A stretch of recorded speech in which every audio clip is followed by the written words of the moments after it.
So this is a grade 10 topic that they essentially do in one day. So I thought I'd give you a little introduction to it. First off, we're going to use algebra tiles to model 2x plus 3 times x plus 4. So the way I do this is draw like something that looks like this, where you have a rectangle for the 2x and then plus 3. I'm just going to deal with positives right now. And then we have one rectangle and then 4 singletons here. So remember, when we multiply, you're essentially filling in the area there. So you see, when you multiply this x times x, you get a big x squared here. Again, if you multiply an x times x, it fills in to be a big area here. If you multiply an x times this length 1 here, you get an area that fills in like that, like that, like that. So we'll do it the other way. We have the singleton times that x. You can see we get a rectangle that's actually has a rotation the other way. And then, of course, you have the square, and the square is still going to be a square that it fills up. It doesn't get magically bigger. So we'll keep going and filling it in here and see what our answer is. Of course, we're not going to do this for multiplying. I'm just going to show you what happens. So keep filling it in. Keep filling it in. And then after we're done, we're going to count what we have here. So we have a 2x squared. We have a 3x. I'm going to write it as 3x. And then we have 1, 2, 3, 4, 8x, which we can combine the 3x and the 8x. And then over here, we have 12. So in the next step, I'll show you that I'm combining the middle terms of the x's together. And so then this becomes my final answer of what happens when I multiply 2x plus 3 times x plus 4. So what is the shortcut? Well, you could say I'm multiplying 2x times x, and that gives me the 2x squared right here. But how am I getting the 3x and the 8x? Well, the 3x is when I multiply, well, let's talk about the 8x first, because we're used to distributive property.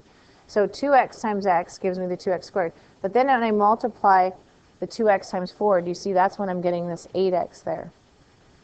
Now notice that we have a second term in that first binomial, and that means we need to multiply the 3 times the x, which is where I'm getting the 3x from, and the 3 times the 4, which is where I'm getting the 12 from. And then the last step, we're just combining the 11x. So algebra tiles are not always available. To multiply binomials without tiles, we use what's called the FOIL method. The FOIL method stands for first,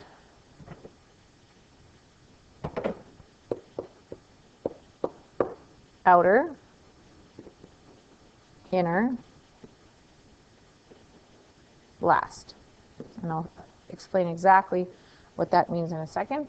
This helps you to multiply with order so you don't forget all the multiplication distribution.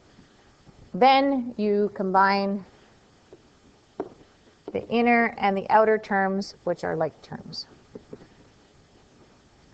So once you get really good at this, you can do this all in one step, where you don't write the first step where you do the outer and the inner. You just in your head combine it. So we'll see if we can get up to that point.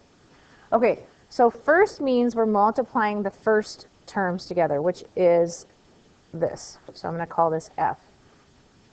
4p times p. So that gives me 4p squared.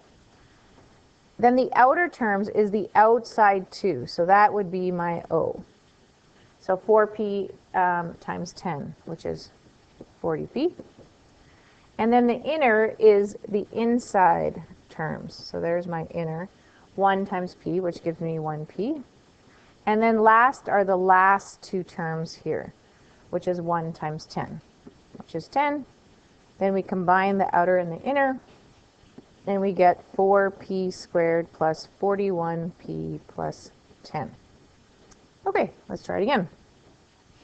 So 5x times 4x is 20x squared. Outer gives me 5x times 6, which is 30x. Inner gives me minus 16x. And last gives me minus 24. Combine the outer and the inner, and we get 20x squared. What's 30x minus 16x? That would be 14x, and then minus 24. Okay, so what I want you to do now is to pause the video and try the next two examples on your own, and then play to see if you are correct. So 4e times 3e is 12e squared. Outer is plus 12e. Inner is plus 9e. And last is plus 9. Combine the outer and inner, we get 12e squared plus 21e plus 9. Okay, so for the last one, I want you to try to do the outer and the inner combination in your head. This is where you get really proficient at this. So first we get 3m times 3m, which is 9m squared. Outer is minus 12m. Inner is plus 21m.